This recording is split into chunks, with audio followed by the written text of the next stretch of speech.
তো দেখো সকাল সকাল চলে এসেছি আমার গপু সোনাকে নিয়ে। ও সকালবেলা উঠেছে, যখন মেয়ে যায় ওকে স্নান টান করিয়ে একদম রেডি ফেডি করিয়ে যায়। আমি শুধু দুপুরবেলা ওকে একটুখানি ধূপ দিয়ে দিই আর একটু ভোগ দিয়ে দিই।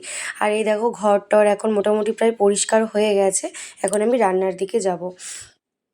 তো আজকে দেখো সেরকম কিছু করিনি আজকে।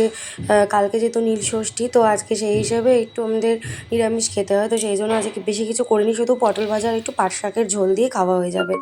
আর এখানে দেখো অনেক চায়ের বাসনগুলো, এই রান্নাঘরের বেসিনটা অনেক চায়ের বাসন, টিফিন ফিফিন যা খেয়ে খাওয়া হয়েছিল সব কিছু জমেছিল, ওগুলোকে নিয়ে পাশের বেসিনটায় রেখে আসবো, পরে একটু মেজে নেব সেই জন্য। তো চলো একটু কাজ করতে করতে গল্প করা যায়, এতে কি হয় একটু তোমার সাথে শেয়ারও করতে পারবো, আমার কাজটাও হয়ে যাবে রান্নাটাও হয়ে যাবে। তো চলো এখন বাজে হচ্ছে 11:30, আর মোটামুটি ভাত পটল ভাজা এগুলো হয়ে গেছে। আর যেটা বাকি আছে আজকে করবো হচ্ছে পাট শাক অল্প করে কালকে একটু মা করেছিল, আর আমার জন্য একটুখানি রেখে দিয়েছে, আজকে একটুখানি পাট শাকের ঝোল করবো। এখন গরমে না বেশি ওই মানে বেশি বেশি করে কিছুকে মানে রিচ কিছু না খেতে ইচ্ছা করছে না, যত কিছু খেতে ইচ্ছা করছে সেটা হচ্ছে লাইট টাইপের কিছু খাওয়া, যেরকম একটু ঝোল হবে, একটু বিশেষ করে মাছের ঝোল হবে, একটু ডালটাও অতটা যেন ভালো লাগছে না এত গরমে। আর তোমার একটু টক ঝোল হবে মাছের। তো আজকে আমাদের বৃহস্পতিবার, তো আজকে প্রতিবারই মাছ হয়, কিন্তু কালকে নীলষষ্ঠীর জন্য আজকে একটু সংযম করতে হয়, তো সেই জন্য আজকে নিরামিষ হচ্ছে। আজ নিরামিষই খাবো, সবাইকে নিরামিষই দেওয়া হয়েছে, শুধু মেয়েটাকে ওর তো ব্যাপারটা একটু আলাদা, তো ওকে একটু ডিম সেদ্ধ করে দেবো, আর আমাদের জন্য সেরকম আশপানা বলে কিছু নেই, তো আমরা নিরামিষই খাবো, সেই জন্য পাট শাকের একটু হালকা ঝোল করে নেবো, আর কিচ্ছু করবো না। তো এখন এখানে পাট শাক বসে গেছে, এখানে রাঁধুনি হালকা করে রাঁধুনি ফোড়ন দিয়ে পাট শাকটাকে, রাঁধুনির লঙ্কা কাঁচা লঙ্কা ফোড়ন দিয়ে পাট শাকটাকে একটুখানি করে নিয়েছি, একটুখানি সাঁতলিয়ে নিয়েছি। এখানে মুগের ডালটাকে একটুখানি ভেজে নিয়েছি, ব্যাস আরেকদিন ভাজা হয়ে গেছে, আর লাগবে না, কারণ এর থেকে বেশি ভাজলে না ডালটা পুড়ে যাবে।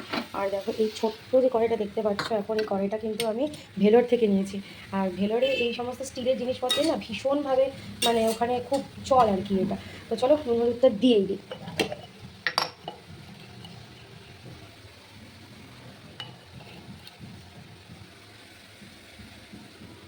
নুন দিয়ে দিলাম,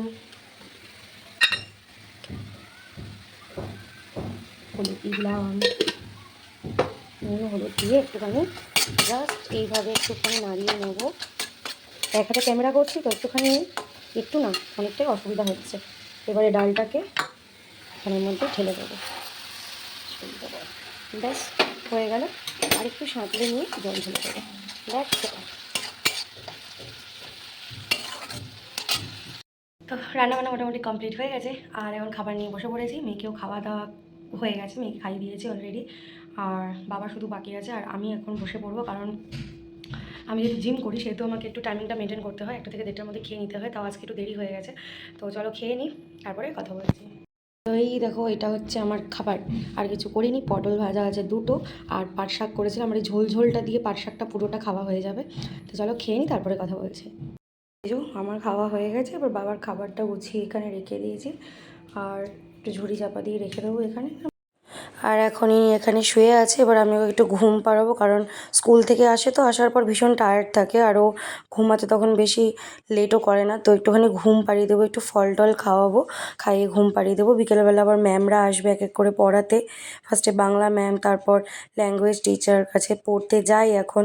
তো সেই হিসাবে ওকে একটু ঘুম পাড়িয়ে না দিলে না সন্ধেবেলার দিকে এনার্জিটা পায় না।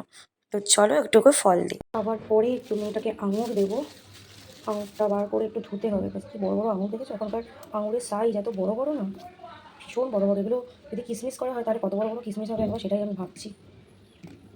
কোন কত বড় বড় আঙুর দেখে যা, ওয়াও ওয়াও, কত বড় বড় আঙুর দেখে যা, এই দেখ। খাবি না, না দিয়ে খাবি না, দাঁড়া দাঁড়া আমাকে দিতে দে, দাঁড়া, ই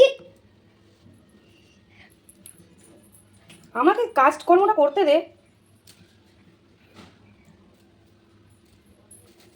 এনে পুটকি পুটকি আঙুরগুলো ফ্রি দিয়েছে, ফ্রি তোর জন্য। এনে আমি ধুচ্ছিলাম তো, তোকে অত কাম কাজ করতে কে বলেছে, শুধু মুধু। হ্যাঁ ওখানে বসে খাজা, ব্যালকনিতে বসে খাজা, খেয়ে তারপর ঘরে ঢুকে চুপ করে শুয়ে। জল খেয়েছিস না? দিয়েছিলাম, খেয়ে নে আঙুরটা খেয়ে নে। তো দেখো এই কেকটা আমার কাছে অর্ডার ছিল, এই কেকটা আমি বানিয়েছি ফাইনালি। গত দুদিন ধরে ভীষণভাবে ব্রেন খাটিয়ে কেকটা ফাইনালি আমি করতে সফল হয়েছি। আর আমাদের সবারই ইনভিটেশন ছিল, যে যার বার্থডে ছিল তার বার্থডে উপলক্ষে সবারই ইনভিটেশন ছিল। অ্যাকচুয়ালি কেকটা অর্ডার ছিল আমার শাশুড়ি অফিস কলিগের নাতির। তো বার্থডে বয় তো কেকটা পেয়ে ভীষণ খুশি, ভীষণই happy super hero theme cake পেয়ে। তো চলো আজকের মতো মিনি ব্লগ এখানেই এন্ড করলাম। যদি ব্লগটা ভালো লেগে থাকে কোথাও, তো অবশ্যই চ্যানেলটাকে লাইক, কমেন্ট আর শেয়ার করে দিও। আর ভালো থেকো, সুস্থ থেকো।